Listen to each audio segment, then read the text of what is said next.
자, 여러분들 교재는 몇 페이지 펴놓고 계시냐면 36. 교재는 36페이지 펴놓고 계시고요.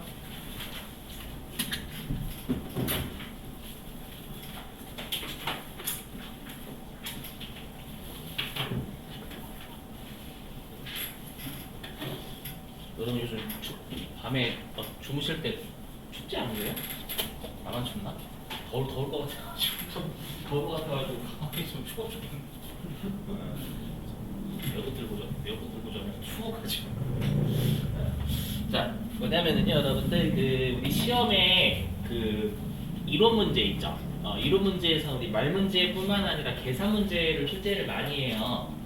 계산 문제도 출제를 하는데 그 계산 문제는 여러분 분계로 풀 수가 없어요. 분계로 풀 수는 있지만 시간이 너무 오래 걸려요. 그래서 이제 뭘 이용하셔야 되냐면 여기 있는 T 계정을 이용을 하셔야 되거든요. 알죠? 지금 상품 T 계정 그 36페이지는 뭔지 몰라도 상품 매매에 관한 등식이 꽤 쉬우면 나온단 말이에요, 여러분들 이거. 그걸 풀기 위해서 원래는 이거를 처음에 했었어야 돼요. 근데 전 여러분들 믿지 않아요. 왜냐면 이거 농담 같은 말입니다. 여기를 한 그 이틀째 해요. 이틀째 하면 그날 여러분들이 고치고 이해하신단 말이에요. 그랬다가 다시 이제 요 파트를 하게 되면 자, 여러분들 우리 배우셨죠? 하면은 네, 이게 갑자기 표정이 안 좋으세요. 그래서 다시 여기 또 설명합니다. 가가지고 이거 했었죠? 여러분 이렇게 네 맞아요 선생님. 네, 2번 설명해요. 그래서 효율이 안 좋아. 그래서 효율이 안 좋아가지고 요거 설명할 때 바로 처음 설명해요. 그래야지만 집중을 하거든요. 아시죠? 자, 보실 게 뭐냐면 우리가 재무상태표 개정의 마감인데 여러분 오해하시면 안 되는 게 우리가 재무상태표 개정은 자산부채 자본이죠. 자산부채 자본은 뭐를 해줘야 되냐면 다음 연도로 잔액을 이월시켜줘야 돼요. 맞죠? 우리가 재무상태표 개정 2월이 된다라고 했었죠. 그래서 예를 들면 내가 현금 잔액이 올해 연도 말에 2억이 있대. 올해 연도 말에 2억 있으면 내년도 초로 2억을 넘겨줘야 되는 작업을 해야 된다라는 거예요. 무슨 말인지 이해되셨어요? 그거에 대해서 좀 해볼게요. 보시면 자, 여기 2021년도 전년도라 생각하시면 돼요.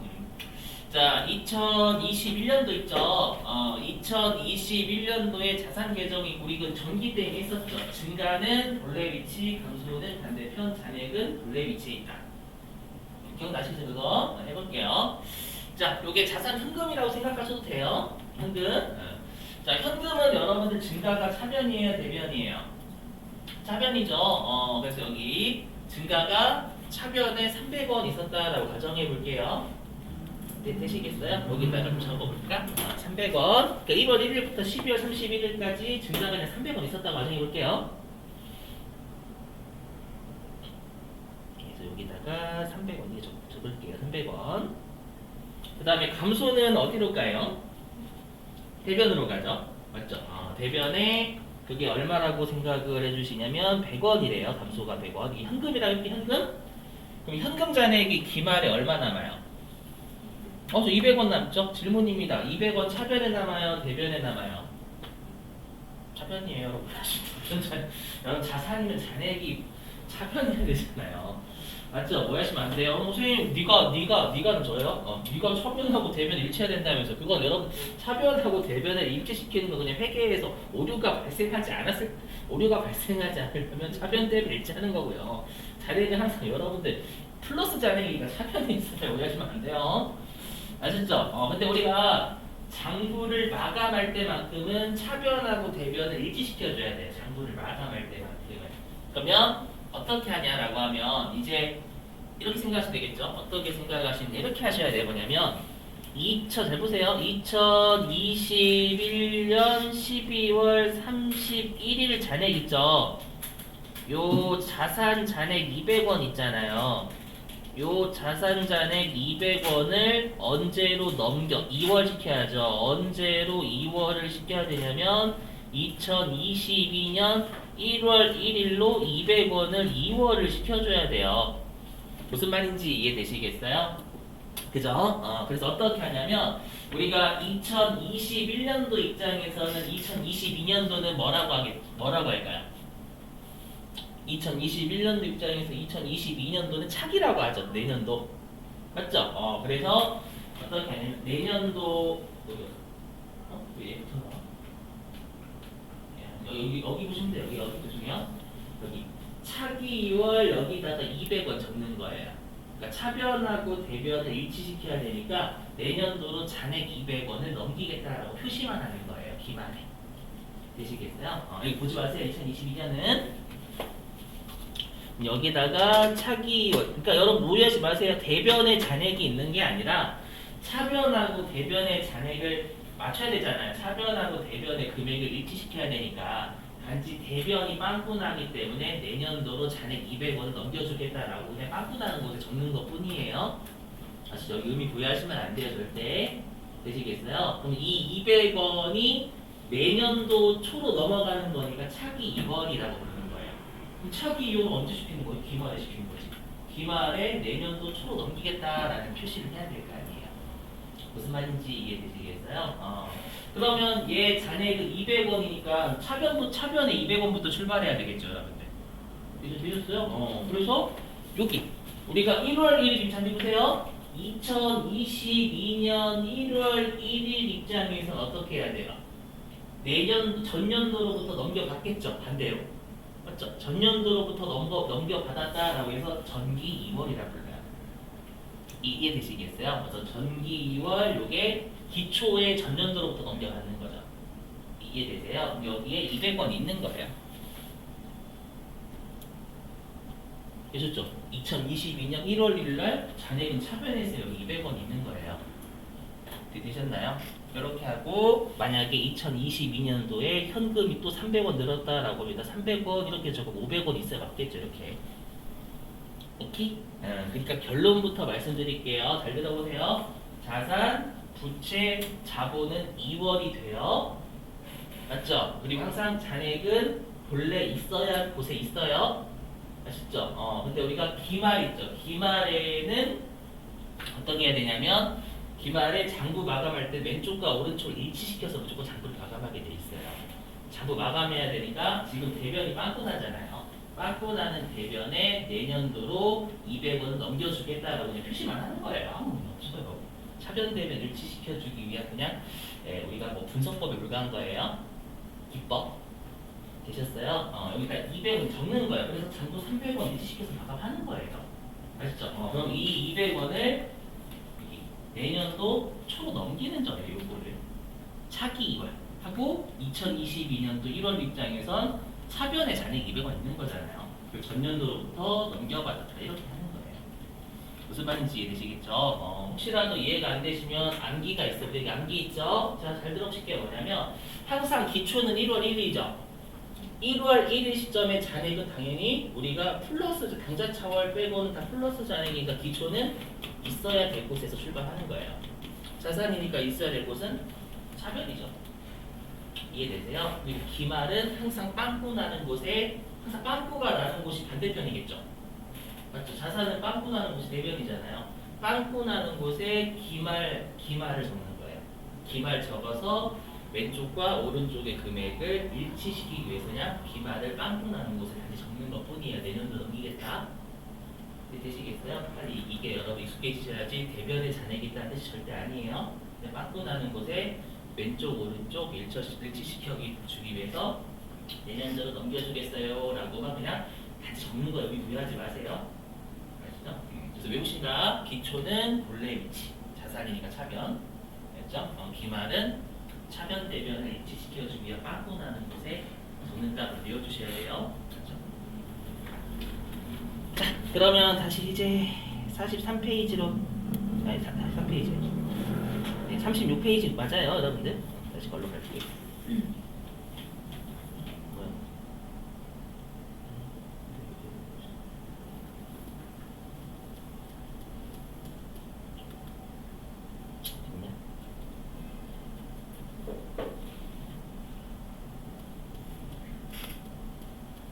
혹시 유인물 보시는 분들은 어디냐면은 95페이지입니다. 유인물 혹시 PPT 보시는 분들은 95. 자, 여기 상품 티계정의 이해 진짜 중요해요. 상품 티계정. 우리 시험에 계산 문제를 잘 내는 T계정들이 있거든요. 그 중에 여러분 조금 재고자산 4개는 무조건 T계정 외우셔야 돼요. 재고자산, 우리 상품, 제품, 원재. 아셨죠? 나중에 하나 더 돌출과 재건품이라면서 만들고 있는 도중일 때, 아셨죠? 그 4가지는 진짜 필히 암기예요. 아셨죠? 시험이 진짜 많이 나와요. 해볼게요. 자, 여기 상품 T계정에 의해 반드시 암기입니다. 필수. 해보자. 자, 보실게. 자, 상품 T계정이고, 자, 상품은 자산이죠. 자산이니까 본래 위치 어디? 차변. 여기 차. 네, 여기 차변이 증가가 되는 거예요. 되시겠죠? 그리고 감소는 반대편 대변이 되는 거예요. 이거 안 적어도 되겠죠, 여러분들? 자, 일단 이거 외우시고, 자, 여기 가로 안에 제가 실지재고조사법이라고 적어놨죠.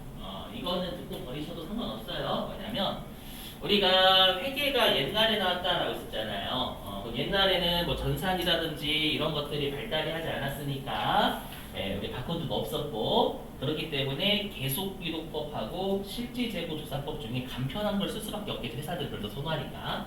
둘 중에 간편한 건 실지재고조사법이에요. 판매할 때 기록 안 하잖아요. 실지재고조사법. 맞죠? 그래서 여러분들이 지금 외우시는 T계정, 상품 T계정은 실지재고조사법의 T계정을 쓴다라는 뜻이에요. 그냥. 우리 시험에는 상품 T계정은 무엇을 쓰는가 서술하지 안 나와요. 아셨죠? 자, 해볼게요. 자, 그럼 상품은 자산이니까 기초가 어디에 있어요? 방금 설명했죠. 기초 어디? 또 자산이니까 기초는 차변에 있어야죠. 좀 이거 숫자 좀 외워주세요. 나중에 뒤에서 응용할 거 몇 개 있거든요. 그래서 기초 상품이 300원이었대요. 그러면 기초 상품은 1월 1일자에 있는 거라는 뜻도 맞지만, 이것보다는 여러분들이 회계 실력을 늘리시려면 전년도에 샀었던 상품이 안 팔리고 올해 연도로 넘어온 게 300원이다. 그게 정확한 뜻이에요. 그러니까 얘는 전년도 거예요. 전년도 거. 올해 거라고 생각하시면 안 돼요. 1월 1일자라고. 아시죠? 조심. 자, 그 다음 우리가 계산 문제 어떻게 푸시냐면, 여기 차변이 증가잖아요, 여러분들. 여기에 증가 사유 적으시면 사유. 우리가 상품이 증가하는 사유는 뭐죠? 그죠? 사오면. 맞죠? 상품 사오면 그만큼 판매할 수 있는 상품이 늘잖아요. 맞죠? 그래서 상품의 증가는 여기 차변이죠. 여기에다가 증가 사유, 당기의 상품의 매입액 이렇게 적으세요. 대신에 우리가 어저께 상품의 순매입액, 우리가 어저께 뭐 있었어요? 상품을 내가 매입하면서 운반비 같은 건 더하고, 맞죠? 근데 상품 사면서 우리가 뭐 반품시키거나 가격을 깎거나 그런 것들, 할인, 뭐 애누리 그런 거 있었죠. 걔는 뺐었죠. 그래서 여기에다가는 그런 상품의 각가지 매입액에서 여러 가지를 고려해야 된다는 뜻이에요. 그게 700원이라고 가정해 볼게요. 여기까지 됐어요? 자, 이렇게 하면 우리가 차변에 판매 가능한 상품은 1,000원이 나와요. 왜냐하면 전년도에 게 300원, 올해 새로 사온 게 700원. 그럼 총 1,000원어치를 판매할 수 있는 거죠, 여러분들. 맞죠? 그래서 우리가 기초 상품에다가 단기 상품의 매입액을 더한 걸 판매 가능 상품이다, 또는 상품이 재고 자산이니까 판매 가능 재고다라고 불러요. 여기까지는 이해되세요? 자, 근데 우리가 실지재고조사법은 판매한 거 기록해야 해요. 안 해요. 판매하면 상품이 감소하겠죠. 맞죠? 근데 판매한 걸 기록 안 하니까 실지재고조사법 뭐부터 나오냐면 기말부터 먼저 나와요. 왜냐면 기말에 창고를 들어가서 세는 게 먼저예요. 판매는 기록 안 하잖아요. 맞죠? 방금 했었죠? 기말은 빵꾸 나는 곳에 있다고. 맞죠? 그러면 우리가 당연히 빵꾸 나는 곳은 자산이면 대변에 빵꾸가 날 거예요. 그죠? 그래서 기말에 여기 상품이 대변에 있는 거, 이거 잔액이 대변에 있다는 뜻이 아니에요. 아시죠? 왼쪽 오른쪽 기말에 맞춰주기 위해서 빵꾸 나는 곳에 그냥 내년도로 넘길게요 라고 이거 적는 거 그냥. 그래서 의미 부여하시면 안 돼요, 여러분들. 이렇게 적어요. 그러니까 기말에 창고를 실제로 들어가 본 거예요. 실지재고조사법이니까. 그러면 우리가 1,000원어치를 판매할 수 있는데 200원어치가 남아있죠. 그죠? 200원어치가 남아있죠. 그럼 200원어치 남아있잖아요. 이해되시겠어요? 그럼 200원어치 남아있죠. 그럼 그럼 나머지 800원은 창고 바깥으로 나간 거잖아요. 이해되시겠어요? 이 창고 바깥으로 나간 걸 우리가 여기 실제 재고조사법은 어떻게 생각하냐면 다 팔려서 나갔다라고 생각을 해요. 아시죠? 여러분이 팔려서 나갔으니 혹시 팔렸으니까 매출 아니에요? 왜 매출 원가라고 하세요? 라고 생각할 수도 있어요. 매출 원가죠. 왜냐면 우리가 생각해보세요. 여러분들. 자, 들어보시면 자, 여러분들 만약에 아이스크림을 700원 주고 사셨대. 맞죠? 700원 주고 사셨고 1000원에 파셨대요. 그럼 700원이 매출 원가죠. 700원에 사온 아이스크림을 1000원에 파셨대요. 그럼 700원이 매출 원가잖아요. 그럼 사온 게 팔렸으니까 매출 원가가 돼야죠. 이게 이해되세요? 그죠? 사왔던 상품을 팔면 그 사왔던 가격 자체는 팔렸을 때 원가가 돼야지. 그죠? 그래서 제가 팔렸어요 라고 하는 거는 매출 아닌가? 매출 원가가 아닌 것 같은데? 라고 하는 분들이 꽤 있더라고요.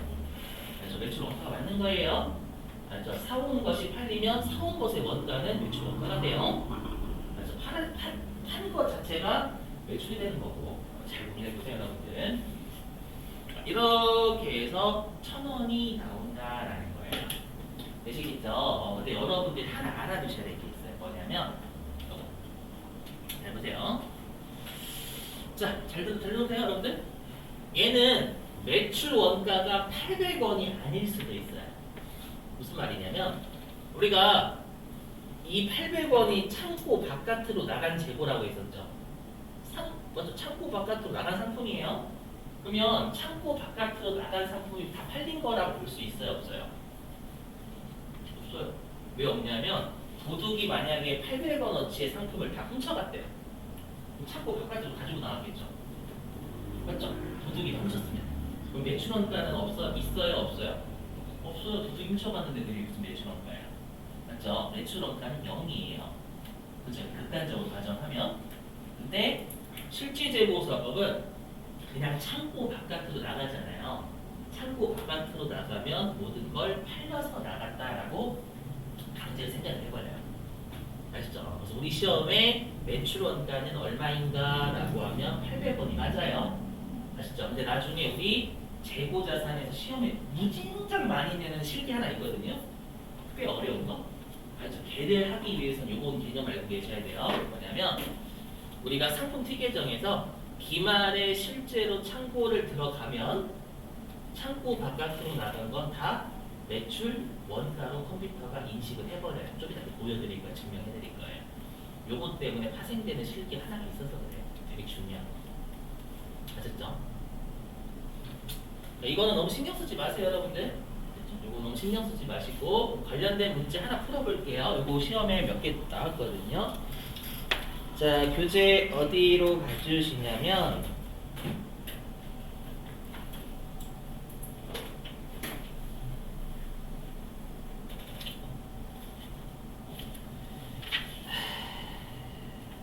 특별 99의 8번? 여기 있군요. 311페이지. 자, 교재 311페이지.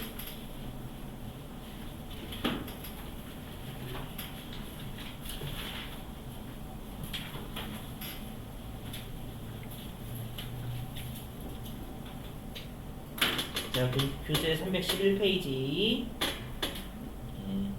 자, 봐주시고요. 8번이에요, 8번. 8번입니다. 자, 문제 읽어보겠습니다. 8번. 자, 다음의 자료를 이용하여 매출 총이익 매출 총이익. 자, 여러분 질문입니다. 매출 총이익이 뭐예요? 저기요. 근데 매출 총익이 뭐예요?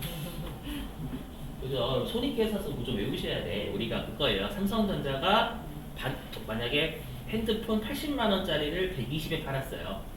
그러면 우리가 40만 원 매출하면서 마진 냈죠. 맞죠? 그 매출하면서 마진 낸 걸 매출 총이익이라 불러요. 그럼 어떻게 하면 돼요? 매출액에서 매출 원가 빼면 된 거예요. 그래서 여기에서 매출 총이익 있죠, 얘. 제발 좀 손익계산서 구조 외우세요, 여러분들. 이게 뭐냐면 매출액 있죠. 매출액에서 매출 원가를 뺀 거예요.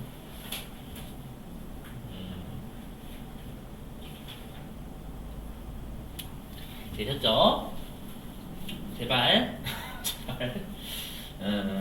배웠어요. 여러분. 손익계산서 구조에서 매출 총익 맞죠? 단기 순위까지 구하는 과정 챙겨주시고.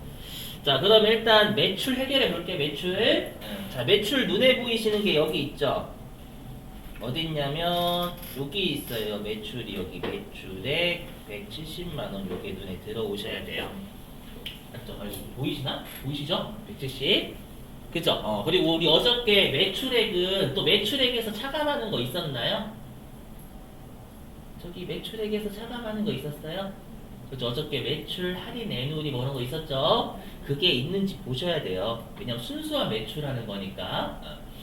근데 보니까 그죠? 없죠. 조심하실 게 여러분들이 어설프게 요즘 틀리는 게 맨 오른쪽 보세요. 첫 번째 점에 맨 오른쪽 보시면 상품 매출하면서 운반비 따라고 돼 있죠. 이거 계정과목 뭐 처리한다고 있었죠? 어저께 상품이나 제품 팔면서 운반비 지출하면? 그렇죠. 운반비라는 계정과목 적용됐죠. 운반비는 성격이 뭘까요? 그렇죠. 평관비예요. 평관비는 우리가 구하는 자료에 의미가 없어요. 맞죠? 평관비는 영업이익 구할 때는 의미가 있는 거지. 그러니까 손익계산서 구조 아니? 운반비가 성격이 아니? 뭐 이런 거 다 알고 있어야 되는 문제예요. 이런 거. 그러니까 회계 1급이 녹록치가 않은데 자꾸 어떤 시기는 네이버 지식인 얘기하는 거예요. 어떤 시기요? 회계 안 하셔도 돼요. 회계급 안 하시고 회계 1급 너무 쉬워요. 알아서 할 수 있어요. 그죠? 그 답변이 베스트 그거거든요. 사람들이 이제 회계 쉽구나 보시는 건 아주 꼼꼼하게 잘 하셔야 돼요. 회계 1급 최근 들어서는 좀 시험이 진짜 거지같이 네요.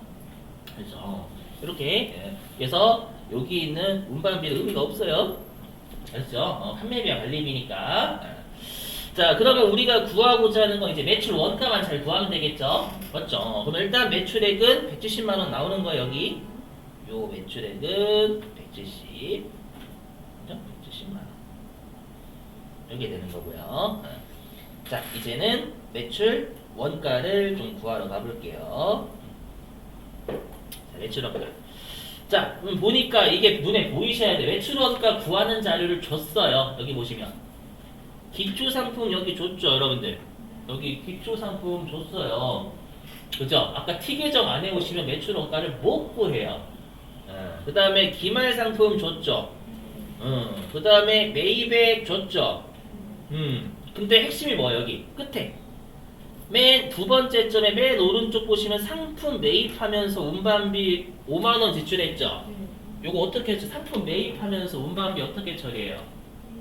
그렇죠. 상품 매입액이 더해야죠. 상품 매입하는 과정에서 운반비 썼으면 우리 회사가 원하는 용도로 쓰기 위해 여러분 운반비 지출한 거잖아요.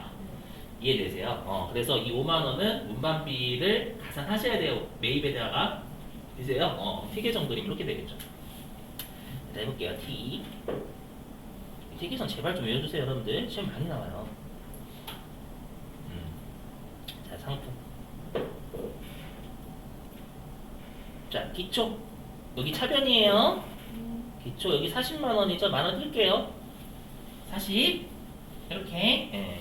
그 다음에 여기가 단기의 순 매입액이죠. 증가. 여기 얼마냐면 120만 원에다가 운반비 더해야 그게 상품의 순수한 매입액이잖아요. 맞죠? 물론 여기에서 매입 할인 같은 거 빼셔야 돼요. 지금 문제에서 없어가지고 안 뺐지만. 되세요? 그럼 이렇게 하면 상품 계정 차변은 165만 원이 나와요. 이렇게 되셨죠? 그럼 기말은 항상 반대편, 그죠? 기말 30 이렇게, 그죠? 그러면 나머지가 뭐예요?